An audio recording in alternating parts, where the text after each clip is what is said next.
Welcome to episode 349 of We Don't Die. I'm your host, Sandra Champlain, author of the international best-selling book called We Don't Die, A Skeptic's Discovery of Life After Death.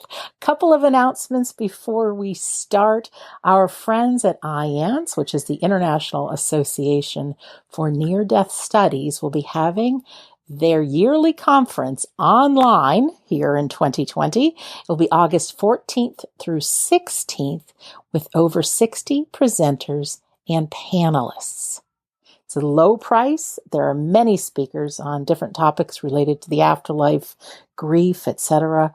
And you'll get the videos on demand after the event if you can't join all of it live. So you can visit ians.org to find out more. That is iands.org to find out more.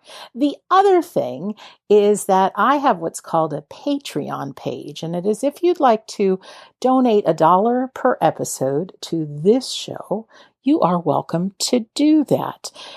We have many episodes, as you know, and on purpose, I have kept it commercial free. And most podcasts are funded by commercials, and ours is commercial free. And every so often, I could use a little help. So if you're somebody who'd be interested in donating $1 episode, you certainly don't have to, but if you'd like to, you go to the website patreon.com, which is Patreon, and it's where the search box is. You can either type in Sandra Champlain or We Don't Die Radio. And of course, you can cancel at any time. On to the show. Our guest today is Dr. Karen Wyatt, who is the best-selling author of the book 7 Lessons for Living from the Dying, which contains stories of patients she cared for as a hospice doctor, and the spiritual lessons she learned from them at the end of their lives. Dr. Wyatt also hosts End of Life University podcast, which features conversations with experts who work in all aspects of end-of-life care. She teaches that in order to live life fully, we must each overcome our fear of death and embrace the difficulties that life brings us.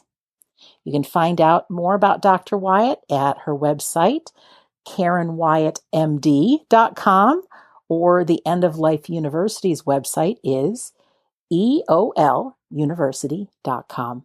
Dr. Karen Wyatt, welcome to We Don't Die Radio. Thank you, Sandra. It's such a pleasure to be here talking with you. Oh, pleasure to have you. Big smile on my face. Tell us a little bit about you and how your journey began. You've done some extraordinary things, so we'd love to find out more about you. Oh, well, thank you. Well, I could tell you my entire life story because as I see, looking back at it, I see how all the pieces fit together of various times in my life. But I'll start when I was a young doctor trained in family medicine to just do a general practice and take care of patients of all ages. Very excited and happy to be doing that medical practice and just really getting started as a young doctor. And there was a sudden tragedy in my life when my father died by suicide. And as you can imagine, it was absolutely devastating to me to have him die in that way, to have him really make that choice of how and when to end his own life. But particularly because I felt extremely guilty. As a doctor, I'd had training in behavioral medicine, and I had helped a lot of patients who were suicidal and depressed. And the thought that I couldn't help my own father, who was one of the people I loved the most in the world, just absolutely tore me apart. And I really started to question, like, am I doing the right thing? Should I even be a doctor? I must be terrible at it. I couldn't help my dad. And so I suffered with a lot of guilt and grief and just confusion about why am I here and what am I doing and why did all of this happen? And it took me about 3 years of being really lost in all those negative emotions before one day I had this inspiration in my head to call hospice. And at that time, I wasn't even sure what hospice did or what it was about, but I called to see if they could use a volunteer who happened to be a doctor. And as it turned out, the director that I spoke to that day said, I don't know why you called us, but 30 minutes ago, our medical director resigned, and we are not able to keep our doors open if we don't have a doctor working with us. And she said, and then you show up. And so it's Wow. like in that moment, I became a volunteer for that hospice, and it was like such a divine spark in a way. And it turned out to be exactly what I needed to help me through my grief and through that process by just kind of diving into death and dying and grief of the families and the patients that I was caring for. And I healed my grief. I learned so much about the spiritual journey of life and the end of life and facing death, and learning also something I already believed in or was aware of, the afterlife, but being able to see example over and over again with my patients of these incredible experiences they were having as they approached death. It just completely changed everything in my life. So I ended up becoming a full-time hospice doctor, and I fell in love with the work, and it helped me become the person I was meant to be. And so today, I'm no longer practicing medicine. I retired so that I could start writing books and speaking and doing a podcast, because I felt this need to help educate people beyond just one-on-one work with patients individually. So that's how I got here to where I am today. Oh, amazing. Amazing. If I had a hat, I'd be taking it off to you right now for really your commitment to people. Could you share with us some of those stories about experiences people had before passing? Oh yes, I saw many patients. Like what I came to observe, how I would describe it or how it appeared to me was that the physical body was beginning to dissolve away, in a sense, as if it was becoming less and less solid and material in a way. And the soul was becoming predominant for those patients who were very close to death. And when they reached that point, so many of the patients would talk about seeing their loved ones who were in the room, who came and were waiting for them.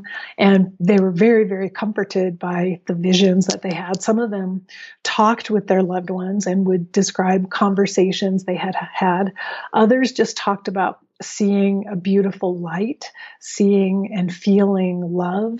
And for those patients who had those experiences, their fear seemed to completely disappear. And they had this beautiful aura of light about them and seemed to be completely at peace as they were completing this physical journey here on earth. And it was so reassuring to sit with them and listen to them talk and tell their stories. And it validated what I had understood from a very young age, that there's something more here than this physical existence. And so all of that came together for me as well by having this opportunity to sit with them. Dr. Wyatt, there's so many people, and I used to be one of them, that used to think, oh, the seeing the light is just a natural part of their brain shutting down. You know, you hear those people that say that, I'm sure, with the near-death experiences and things. Mm-hmm. This is just coming from, if I was skeptical listening to this, how would you know it was their loved ones, or what comforts you knowing that the afterlife is real? Or is it just a faith? Well, I guess I guess I guess I can't say for any individual person that I would know that it was their loved ones, but there were some really interesting occurrences. In one case, our patient was a man with Alzheimer's who, in the very end stages of Alzheimer's, had not spoken for a year. He had not been capable of speech for 1 year, so he had not spoken to anyone or spoken to his wife at all.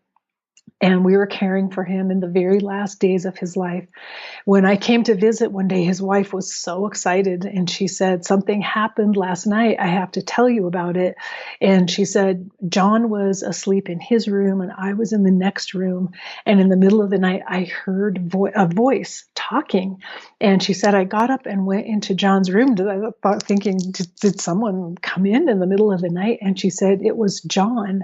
And he was speaking, she said, and it was his voice. It was him. He was totally articulate and totally lucid and speaking. And he was talking to his brother who had died several years before. And he said they were having a conversation back and forth. And so in that case, it's a case where we had observed medically deterioration and decline in this patient's brain functioning, and yet he was still able to speak when he was in this state as he was very close to death. And so she knew from his conversation it was his brother he was talking to, calling him by name, they were talking about past experiences they had had. He was laughing and reminiscing. And so hearing that story and hearing her say, I know that his brother was here. I know his brother's waiting for him. That fits, that is congruent with what I believe and what I've experienced in my life. And so I guess I could say it's based not just on a belief, but on some of my own experiences with having dreams and visions of people that I love and care about after they died.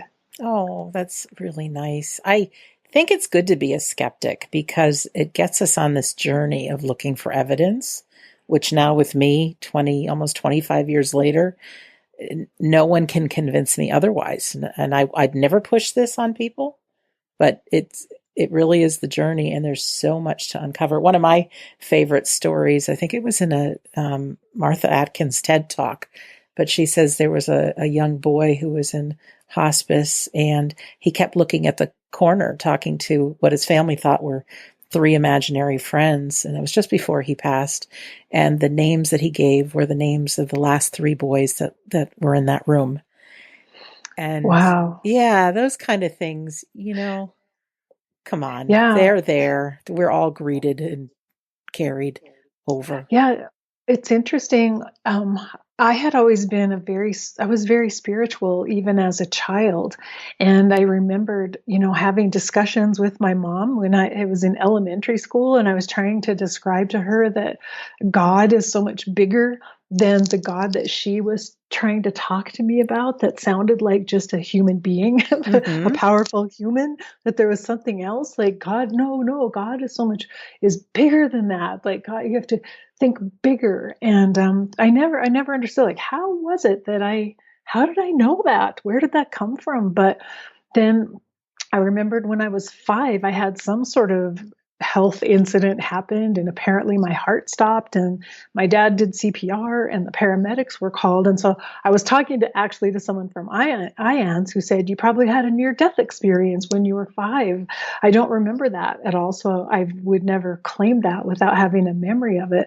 But then all of a sudden it started to make the pieces fall in place. Like, why did I seem to have this knowledge that was beyond my years as a child? And then why is it that I feel like I've just always known that there's something else there? I've always known it my whole life. I've never had to go through a process of trying to believe in it or questioning it. That it was part of me, part of the knowledge that I came here with, or maybe I encountered it when I was 5. I don't know. You know how great the world would be if kids got that message at the age of 5, and how we would all grow up and what a different world it would be. Yeah, it's really true. I can say that it made a huge difference for me all through my life of being able to see things from a different perspective and being able to understand, like, oh well, this isn't all there is, so this isn't really so bad what we're going through right now. And there's still grief to overcome, no matter what we believe. The body grieves. Oh, exactly. And I definitely went through that with my dad. In fact, what part of my belief system was shattered in a way by my dad's death, so that I could reevaluate it, I think, and also so I could grow up and mature a little bit, since I had this awareness, that the awareness of a child, that came to me as a child. I had to go through the pain of having all of that shattered and destroyed when my dad died, so that gradually all the pieces could come back together, maybe in a new way. And I could see with even more depth and broader understanding, the spiritual realm that is around us. And isn't it interesting to be looking back from where you are now and just seeing how all those pieces of the puzzles happened so that you could be where you are today? Yeah, it's so fascinating. And never, when I was going through that terrible, terrible pain of my dad's death, at that point I would not have thought that there would be a day like this when I could look back. Because in the midst of it, it's so hard. It's so hard to see things fitting together. And I just remember, day after day, kind of floundering in all of Mm-hmm. it. And yet I see the value, in a way, of going through that time of suffering, going through the pain of it in order to come out on the other side, and to have learned so much in the process. Yes, I always think of that pine cone. Can't remember what kind it is that needs to be subjected to a fire, so severe heat before it can start to grow. And I always think of us and the deep grief and some of the worst challenges of life. And I just imagine from that, there is this little blossom or this little thing starting to grow, our spirituality that gets us in search of the bigger questions and what the journey's about and all of those things. And I don't know if we will always have it if we don't have something that'll cause, our earth to shake, so to speak, or that little growth to start. It's so true. And over the years, like, I love that story too. I talk about that all the time. The seed coverings of the pine cone don't Mm-hmm. open unless they're exposed to high heat, so the new seedlings can't grow without the fire. And over the years, as I've done my podcast and interviewed hundreds of people about their journeys and what led them to do the work they're doing, I hear amazing stories, but they're always along the same lines. Everyone has gone through some kind of suffering and pain in order to get where they are today. And so I do believe it now. It gives me so much hope. And every time I find myself in a place of my own suffering, or returning to grief again, now I have that overriding knowledge that I can't see where I'm headed now, but I know that there will be something on the other side of this.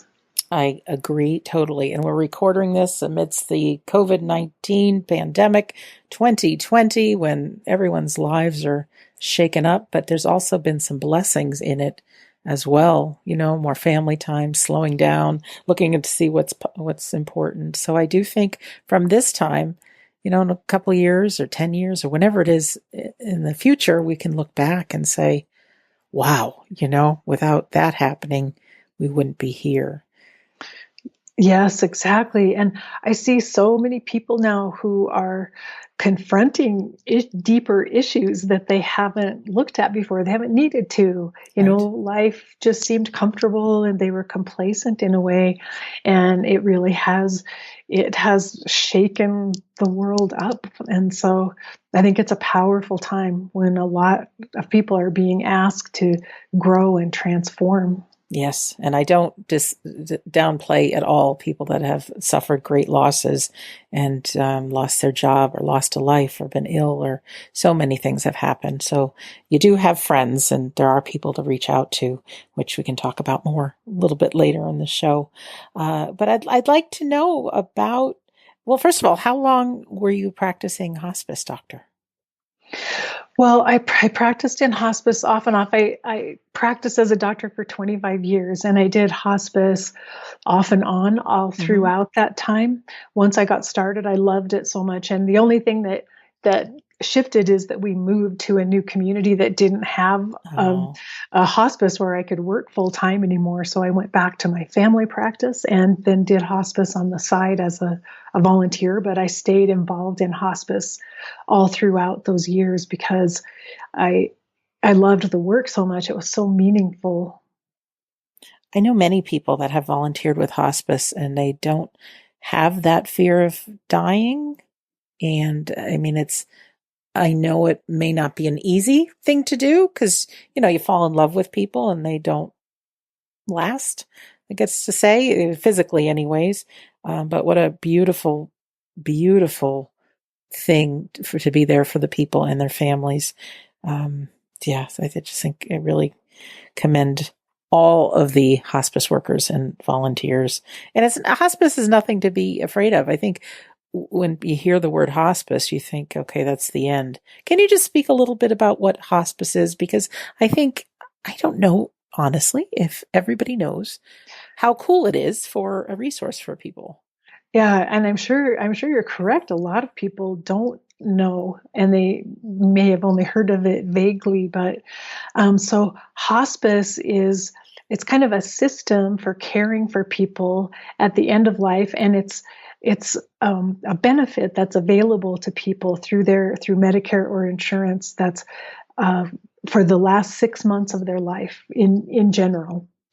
Patients need to be approaching the end of life, but 6 months or less left to live, and the care is provided by a team of providers. So there is a doctor, but there's a nurse, a social worker, and a chaplain, and a volunteer. So every patient gets assigned this entire team of people who will make visits. Most hospice care is provided in the patient's home. And so provided that they have a caregiver who can be with them at home and help provide the care.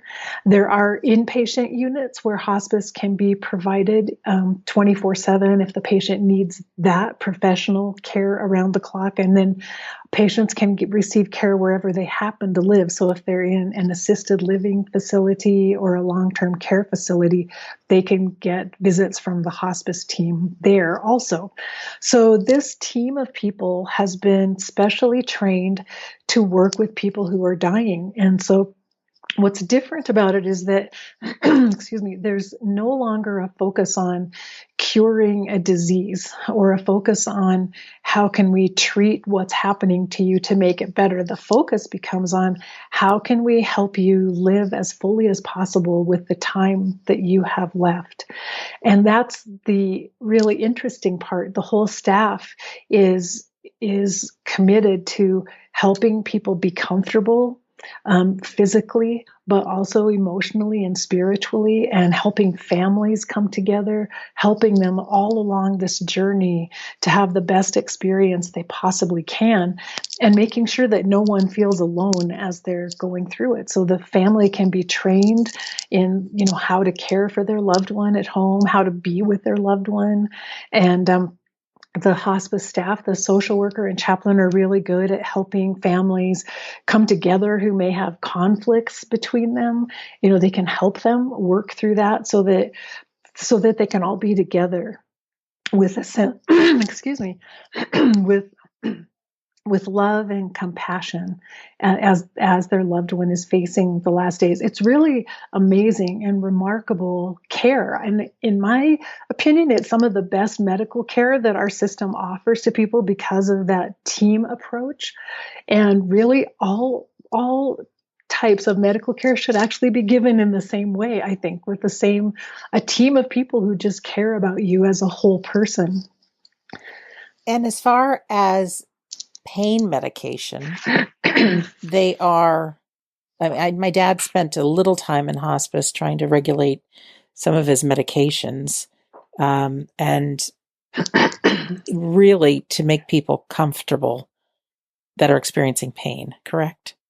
Yes, that's the the majority of our training as hospice providers is in how to help with physical comfort.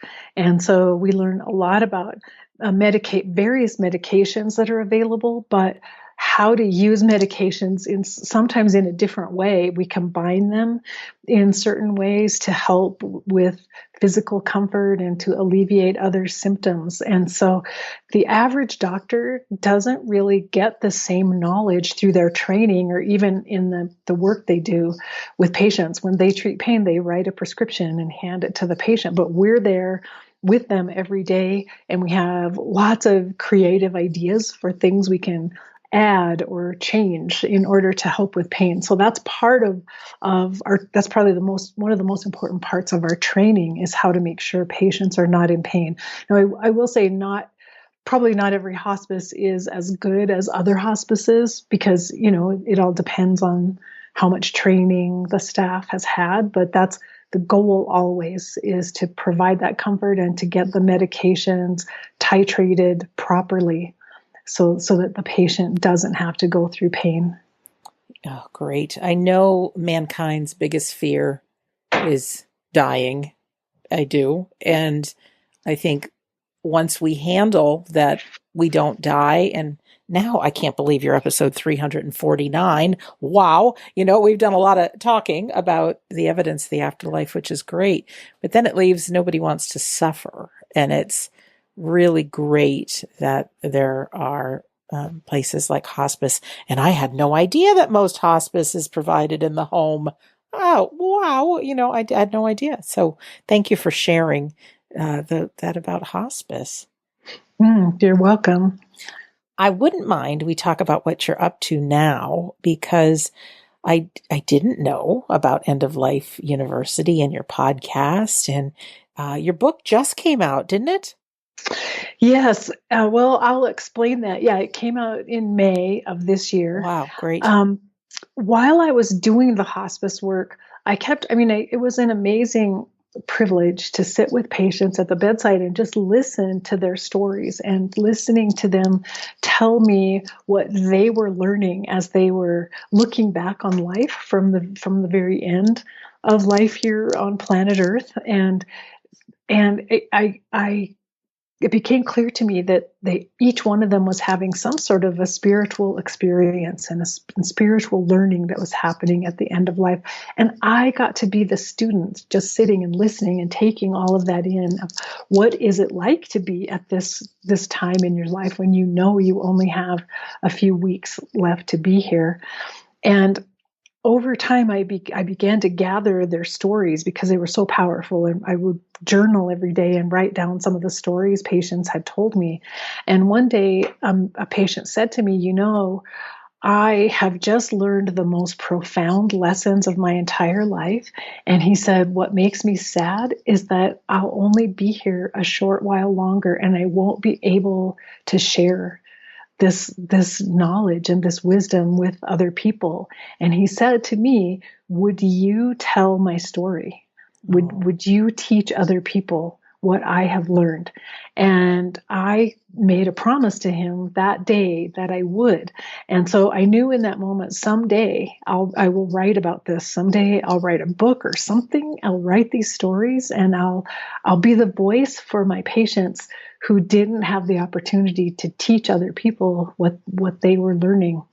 So I knew all along at some point I would write a book, and I tried it at various times while I was still working, and wrote a few pages here, a chapter there. All of it I thought was terrible. I was really frustrated with it, not getting it done. And finally, 10 years ago, I left medical practice in order to write that book. I felt like this book is really important. I have to get it written. So I left medical practice so I could full-time work on writing. So the original version of the book came out almost 10 years ago, after I finished writing the first version of it. And then it kind of sat there, and I sold some, but it didn't seem to get out in the world the way I wanted it to. So at that point, I decided maybe I needed to start doing something more than just writing. And then I started doing interviews with people that became my podcast, End of Life University. So I thought I want to find a way to teach people about death and dying and hospice and all these issues. So I started the podcast. And lo and behold, a year and a half ago, a publisher, Watkins Publishing from the UK, came to me and said, "We would like to re-release your book. Would you like to revise it and update it?" And so I created a new version of the book, and then it got republished. With a publisher that could actually help me get it into the world. And so that's the latest version that just came out in May. Oh, that's nice. 7 Lessons for Living from the Dying. How to Nurture What Really Matters. That's great. Now, can we honor this gentleman and have his message be heard by more people? Would you share some of his wisdom? Yes. Well, he was a very interesting patient because he had spent his life, he was in finance, and he was very, very successful financially. He had a huge home, several cars, lots and lots of material possessions. And when I came to visit him the first time, he walked me around his house. He showed me everything that he owned, but he was very sad. And we sat down to talk about it. And he said, "I've spent my entire life focusing on how to be rich and how to have as much wealth as I possibly could." And he said, "But I sacrificed love in order to do that." He told me he'd been married, he had a son, but he'd been estranged from them for years. And he said, "I gave up love to have this." And he said, "None of this means anything to me. None of this is important at all." And he said, I don't care about any of the wealth I have. I don't care about any of the work that I've done. None of that is important." And he said, "I realize now that love is the only thing that really matters in life. And I didn't pursue it when I had the chance." And so ultimately, we helped him get in touch with his son who came to visit, so he was able to have an experience of the love that he felt he had given up on before. He was able to reclaim that for himself. But it was powerful for me to see that someone who had a value, a materialistic value in life, which is true of so much of our society. People put their possessions and their wealth ahead of a lot of other things in life. To hear him say, at this point, I don't care about any of this. I don't want it at all. It's meaningless. And so he gave me the term "what really matters." When he said that, I learned what really matters. And also the lesson of love, that love is how we should be spending our time and energy, cultivating more love. Oh, can you tell us this gentleman's first name? Well, I refer to him as Ted, so he's Ted. Say in my Ted. book. We'll say Ted. For everyone listening, including myself, I just think that's a really perfect thing to hear, because how many of us are living on that hamster wheel? We just keep living in the future and working hard, and let's just raise a glass, whether it's a glass of tea or a glass of wine or whatever that is, to our friend Ted. And thank you, Ted. Your message lives on. Yeah. Well, where to next, Karen? We have more time, and I love your stories. And where do we go now? I thought a story popped into my mind, which tells me I should probably share it, because it came into my mind a moment ago. A friend of mine died around 5 years ago after 7 years of dealing with breast cancer. And so I got to be part of her journey, partly involved in hospice, but mostly as just her friend and listening to her. And she read my book early on in her illness. And so she began right away to focus on these lessons. And she said, "I don't know if I will live or die. I don't know what's going to happen, what the outcome will be." But she said, "It's so clear to me that I just need to focus on spiritual growth And that's the perfect thing. And no matter what the outcome is, she said, I'm moving toward the place that I need to be anyway. So she said, I'm using this illness as a way to grow. And she shared the book with her husband and her two children, and they talked about it all the time, talked about all the lessons about love and forgiveness and how, what that meant to them in their lives together, and worked through so many issues. And this all took place over 7 years of time. And eventually she had a recurrence of her cancer, and the doctor let her know that all of the treatments they had tried at that point they were trying were not working. And she was totally accepting of that, because she had allowed for that possibility from the very beginning. Like, I don't know what will happen. I don't know what will come. And so she'd stayed in this open place of really surrendering and just living life as fully as she could in every moment. So when she ended up being admitted to hospice, she was totally accepting of that's okay, because that's just what's next for me on my journey. And so the part that I had a vision of that I really wanted to share was about 2 days before she died, I came to visit her. And it was the last time I saw her, and she was absolutely glowing with light. This is something I just want to share how beautiful it is. Like someone who, like, just her soul was fully visible. She was glowing, and she could only whisper at that time. And she whispered to me, "I'm not sad and I'm not afraid." And then she looked at me and she said, "Is that okay?" And I said, "That's beautiful. It's beautiful." And she said, "I know that I'm leaving my husband and children." And she said, "But I just know that somehow they will be fine. And I know that this is what's meant to be and what's meant to happen." And it was phenomenal for me to see my friend and to know that she met her death just full of light and full of love. And it was a totally beautiful and transformative experience for her family, even though they were grieving and they felt the loss of her beautiful presence. Something amazing happened during all of those last months of her life. That's really inspiring to know that it is possible to be like that. I think that's wonderful. I think most of us, it's the great unknown, and nobody wants to die.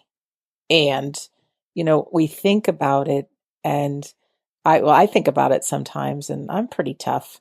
But then I think, there's been, how many people have walked this earth before us, and they've handled it, right? they, Yeah. they got through it, and now everything that we know, there's a great quote, and I don't know where it came from, but it's, "Our life is but a thread in the fabric of our soul." There's such a much bigger picture to it all. And I want to ask you too, is how do you think, well, first of all, I want to make sure we talk about End of Life University, because I was looking around the website and I thought, what if people really could embrace death and all the little particles that deal with it prior to, and things that are going to happen and all that? Like, what if we got that all settled in our mind now? How would we live life? Well, that's exactly why I wanted to write this book. And I think for me, that's a question I ask myself. Are these lessons I'm seeing my patients experience, is that something you can only learn when you are on your deathbed? Is that something that you only really get it when you have a few days left to live? Or is it possible to learn that earlier in life? And Ted has said to me, if I had known this 20 years ago, it would have changed everything about how I live. And so that made me decide I want to change everything about how I live right now. And I don't have a terminal diagnosis, so I don't know how much time I have, but I want to do this work right now. So I became kind of the laboratory, I guess, for my question. Can I learn these lessons? Can I practice forgiveness now?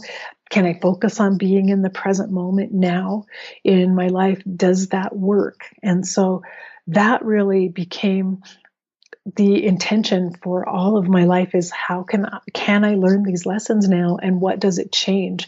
What I discovered for myself is that suddenly I began to view every moment of life as precious, every moment that I'm here. And I had a strong desire to not waste my time, to especially not waste my time with a lot of negative emotions. I don't want to waste my time being angry or upset about things.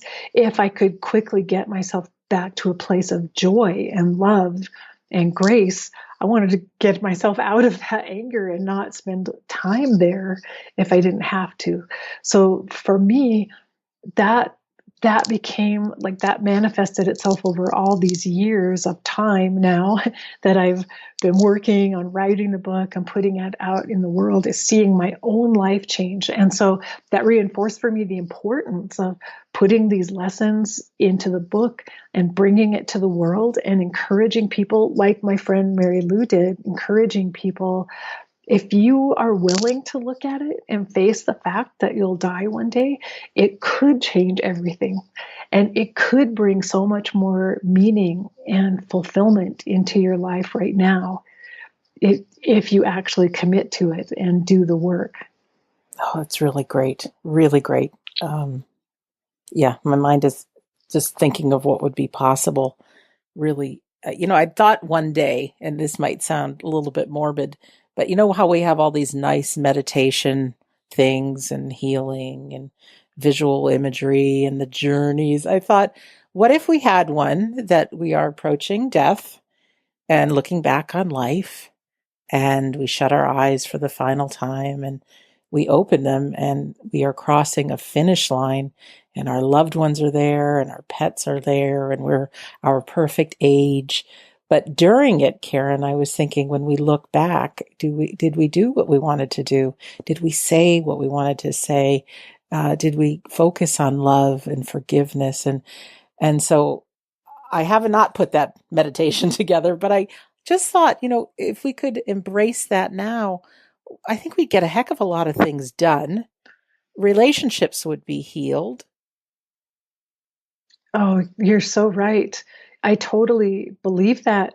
And as an addition to the story of my friend Mary Lou, her daughter, as we were going through this process, and she's approaching the end of life, her daughter was engaged to be married in Hawaii. And Mary Lou said, my goal is I have to make it to her wedding. I need to be able to go to Hawaii and be there for her wedding. And so we worked together on this goal for her to be at the wedding and be there to see her daughter married before she died. That was the one thing that she really wanted to accomplish. But 2 weeks before the wedding, Mary Lou got very sick. She took a turn for the worse, and it was obvious that she wasn't strong enough to handle a flight that far away, all the way to Hawaii, and go through the stress of the wedding. So she called her daughter and said, I just can't do it. And Mary Lou was crushed because it had been such a plan for her. Well, 2 days later, her daughter and future son-in-law showed up. They flew here to be with their mom. Nice. And I went to visit, and I said, well, when are you going back to get ready for the wedding? And she said, very calmly and just with this huge smile on her face, oh, I canceled the wedding. And I said, what? Like, what bride could cancel a wedding 2 weeks before the wedding takes place? And she said,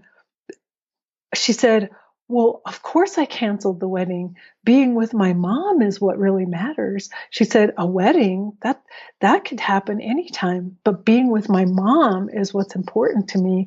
So I'm here and I'm staying here. And we're not leaving. We're staying here to be with her and to help care for her.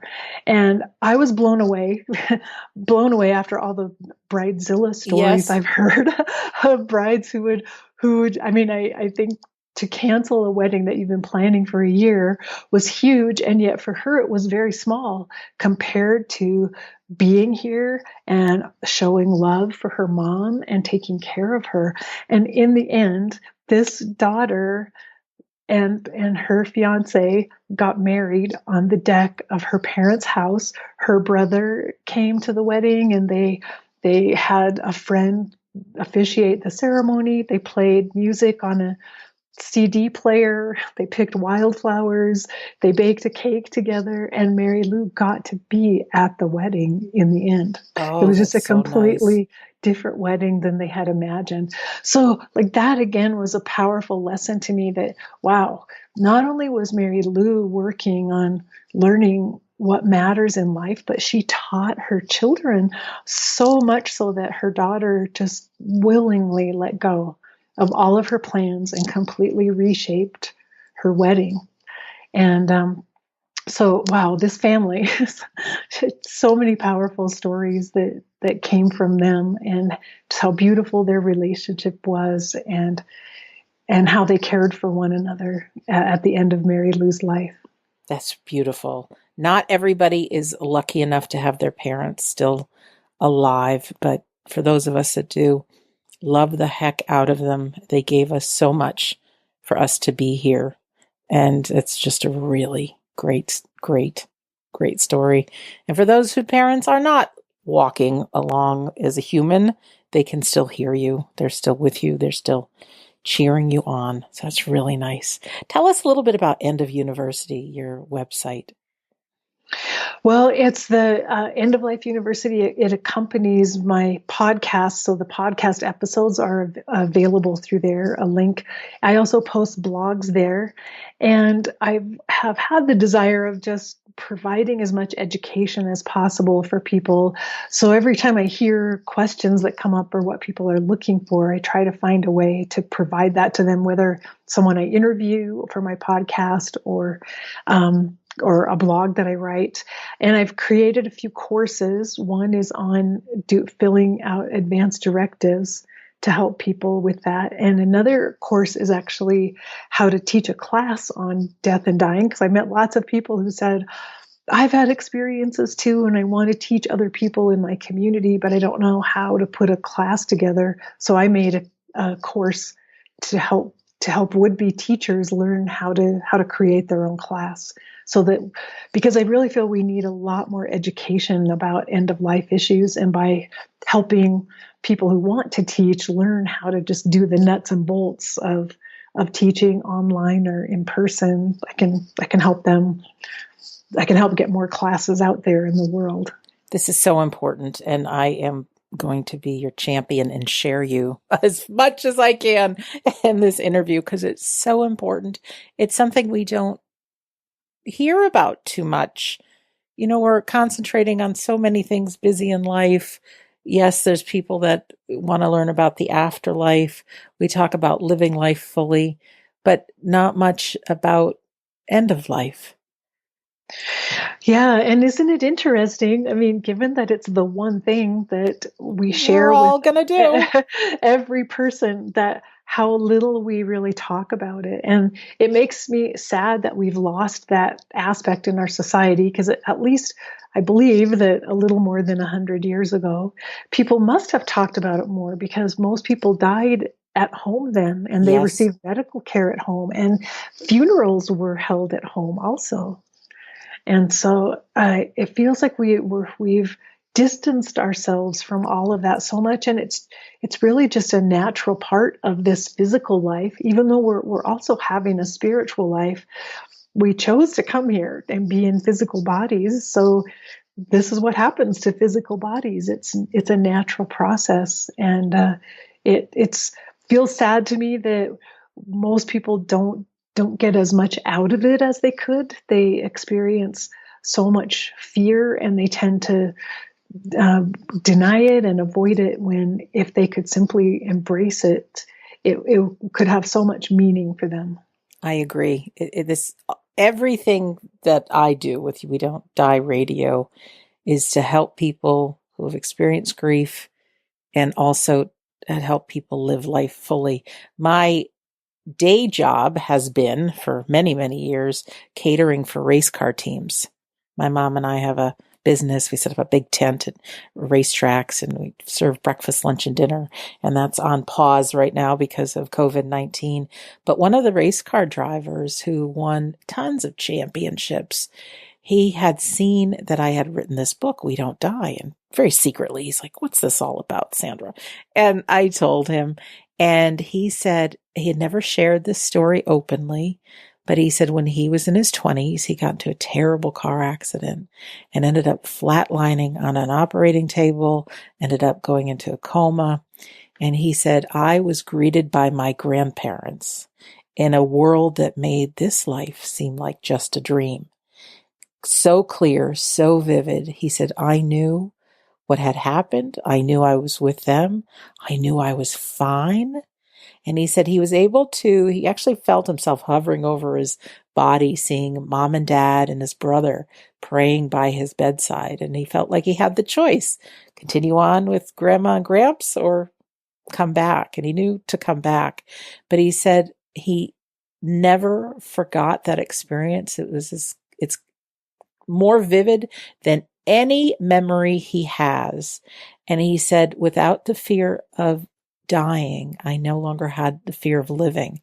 So I'm not telling people to put your foot that far down on a gas pedal, but for him, he could go a little bit faster. He could take the curves a little bit more aggressively, and he won tons of championships. So whatever that represents in our life, knowing that ultimately we survive, be safe, of course, but where is it that we aren't taking chances or that we haven't taken a risk or that we've been afraid? Maybe push the envelope a little.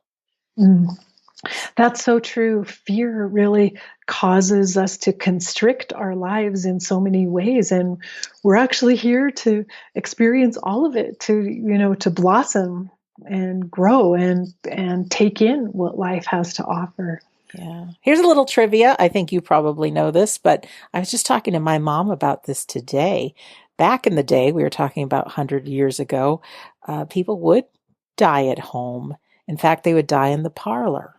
And that's where they would put in the parlor, and that's where the viewing would be and family would come and things like that. And so as time went on, the word parlor just got linked to funerals and deaths. And so we have funeral parlors now, but the name was changed from parlor to living room. So that's why we have our living room, is not to be associated with the parlor, which was associated with death and funerals. How about that for a little trivia? Yeah. Isn't that just great? I love that. Mm-hmm. That it's built right into the language we use every day. And I never once thought about why do we call this a living room? Where does that come from? There you go. Just a little bit of trivia. Everybody remember that when they're in their living room. Live fully. So we're almost out of time, Karen. What haven't we said, or what would you like to leave people with? And before we do end, let's talk a little bit about the IANS conference coming up, because you're the featured speaker. Yay! Oh, yay. Well, I wanted to say that if you can open your mind to be accepting of the idea of death, if you ever have a chance to volunteer with hospice or in a hospital or a place where you could sit with patients who are nearing the end of life, it's profound. It will change everything that you know and that you think about death and dying. It's a great opportunity to learn, and it will help you with your fear. And so I encourage people to do that as much as possible. And if you just take one step forward and allow yourself to look at the fact that we're all mortal here in our physical bodies, you can get through the fear that you have, and you will find so much more peace of mind and so much true joy in just living life day to day once you get beyond that fear. So it's worth it to keep trying and to keep working toward that. That's beautiful. Beautiful words. Yeah, fear can be a killer in itself. It's hard to get out of our head, but once we start and we're busy on whatever it is we were fearful about, the fear disappears. It's like fear can't multitask. It can't be there Exactly. when we're busy. And my talk for the IANS conference is called Love Over Fear, Life Lessons from the Dying. And so the idea that once as we work through the fear, we increase our capacity to live with greater love. And once we are experiencing that kind of love, then we realize fear is quite small in comparison to the vastness of love. And beautiful. Well, besides yourself, we have some speakers like Suzanne Giesman, Howard Storm, Anita Morjani, Dr. Mary Neal, and 50-something others. And for the first time, and this is due to people not being able to travel these days, this will be an online conference. There will be several different online rooms happening at the same time over the course of the weekend of August 14th through 16th. 2020. And if you're listening to this in the future, I am pretty sure that you'll be able to go to the ians.org website and access these videos. And it's a nonprofit organization, IANS is, and there are, there's millions of stories of near-death experiences. And just checking out ians.org, and there's a radio show. If you like this radio show, you'll love the radio show with Lee Whitting. But there's tons of stories, tons of comfort, tons of grief support. And it'll be a great conference. You'll be there. I'll be there. And I invite you, our listener, to join. You will get video replays of all of the speakers. So it is definitely something that I think will really be good for the soul. mm-hmm. Really good. Well, Karen, thank you so much for being our guest today. Oh, you're so welcome, Sandra. Thank you for inviting me. It's been a pleasure. I loved it, and I don't think I'm alone in that. So for our listener, if you are a book reader, you can find 7 Lessons for Living from the Dying on Amazon or request it wherever it is you get your books. It's also on Kindle. Karen's website is KarenWyattMD.com, and the End of Life University's website is EOLUniversity.com. Very easy to remember. And as far as us, this is episode 349 of We Don't Die Radio. That's right. There's 348 others. And you can find them all at WeDon'tDieRadio.com.